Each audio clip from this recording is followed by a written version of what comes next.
35, Q-35, sexual defense for priests, an energy that compels and fuses all deviant sexual behavior. So it explains what it is. And please note my reference to fuels. From what I understand, monks do not have a problem with sexual crimes. This is not a result of their religious strength, as it has to do with exposure and probability. Most of them stay in power, stay in the temples, and are not surrounded by people. As such, they are not around women. Therefore, it greatly reduces the need for sexuality, or reduces, as it greatly reduces the need for sexuality, temptation, or exposure, or the exposure is not there. Also, there is the almighty factor of sexual energy. Then you have the church or mosque goers that are there to find partners. Some wear perfume, and the indication of sexual awareness and the obvious signs of not flirtation, but of availability. It's something that monks have no access to, that for some priests must ignore. For priests that are single and looking to marry, this can be at times, as their purity is misconceived with attractive dissatisfaction. This can be very hard at times, so they must try hard to disobey not principles, but hardwired notions of morality, and they find it difficult. As for priests, or about 91% of them, most of them don't pass into the first ascension and are stuck three-quarters of the way. So it's often harder to marry as a priest. But for those that are devout and make the promise of celibacy, it can be an unfair struggle at times, especially when it is unknown that we can exchange sexual energy for spiritual energy. Big, big difference there.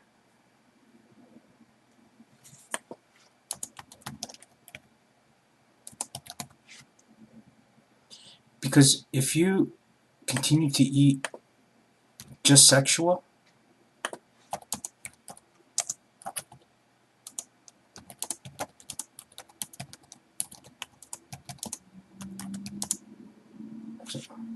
raw sexual,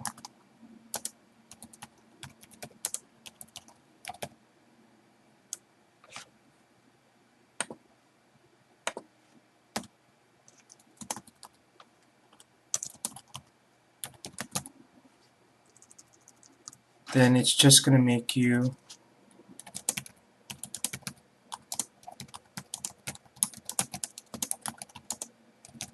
aroused. And that's no good. But anyways, now with this knowledge, what priests could have versus what they do can be redefined.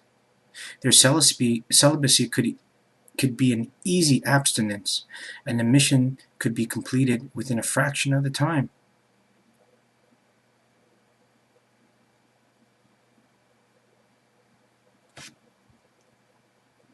This physical world only offers a substitute that is not contextually relevant, meaning food is food, drinking is liquid, and sexual energy is needed specifically to survive.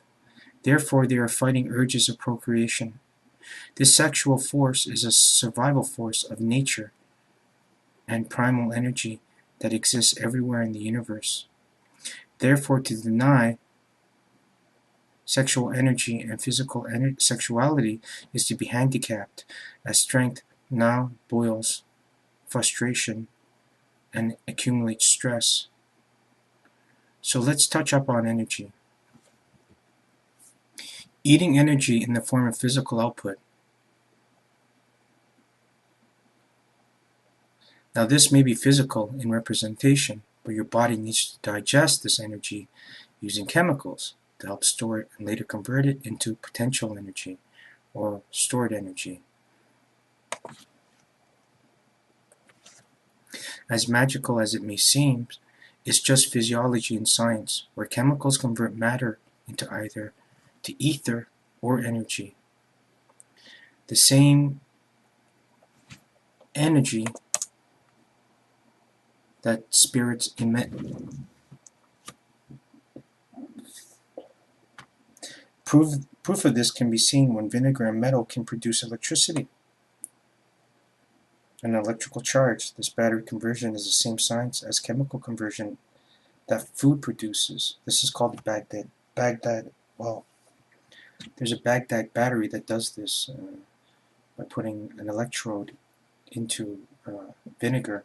It produces a small charge of electricity, I think 5 watts. And nothing is worth charging 5 watts for unless it's a light bulb.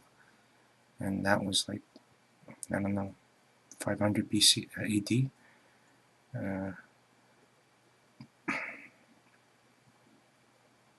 Another fact of this is that science has validated that we have an aura, yet your brain produces an electrical charge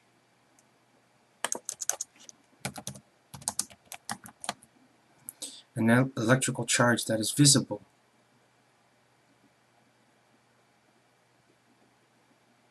The synapse in your brain produces the same electrical charges, and your body is in fact a huge electrical body or energy producer and consumer. After this fact is that science has validated that we have an aura. Also from thought and movement, we can increase energy and discharge it as well.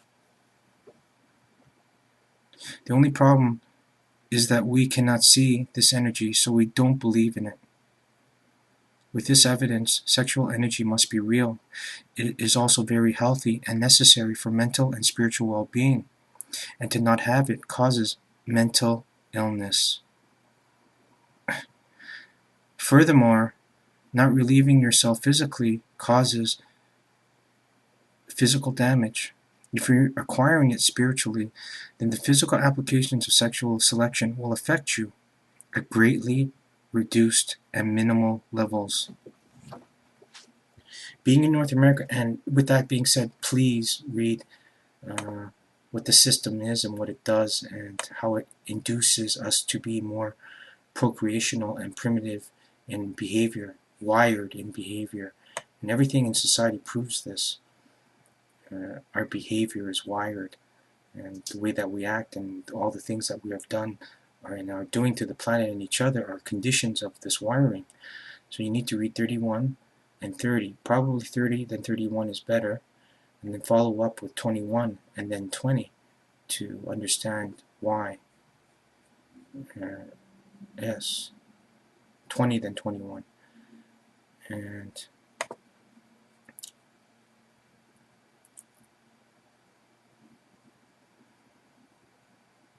so the only problem is that we can't see this energy, so we don't believe in it.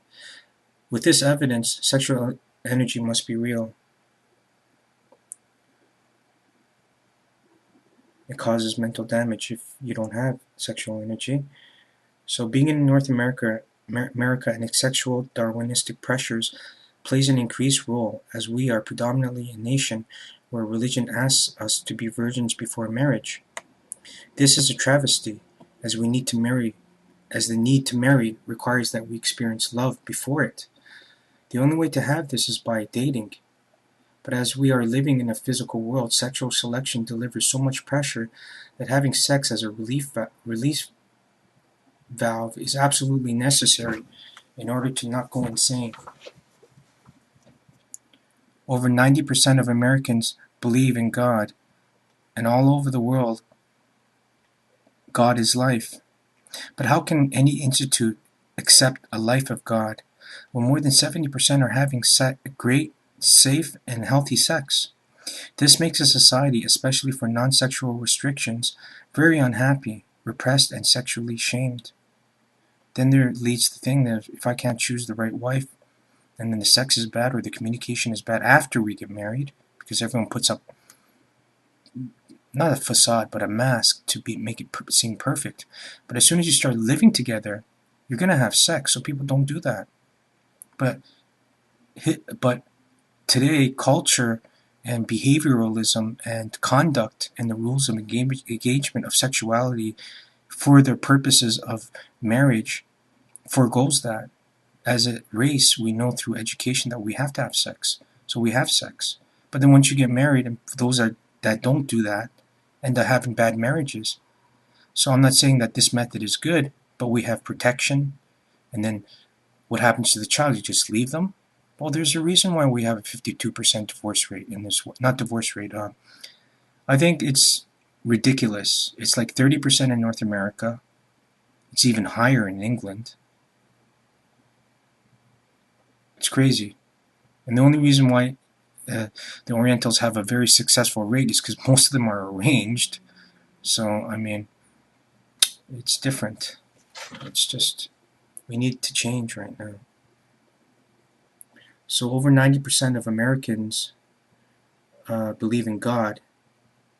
Okay, so once again, I want to say this again because it sounds very, the delivery is really nice. So 90% of Americans believe in God, and also all over the world, God is life. But how can any institution accept a life of God when more than 70% are having great sex, safe and healthy?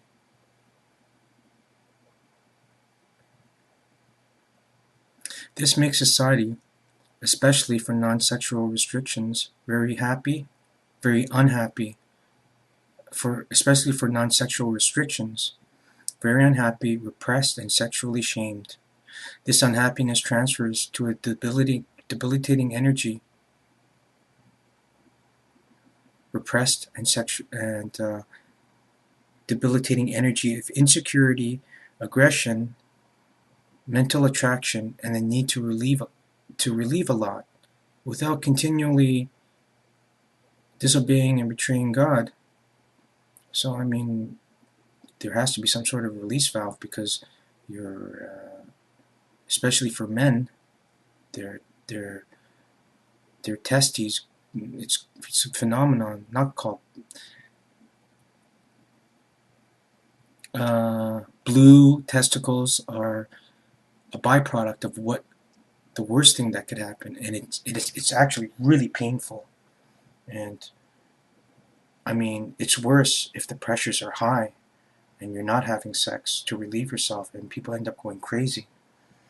And so they have to often relieve themselves at home, and there's no intimacy there. There's no attraction, no confidence. Insecurity is heightened, and they often end up watching porn and way too much and fantasizing. It just doesn't help them. It doesn't help anyone.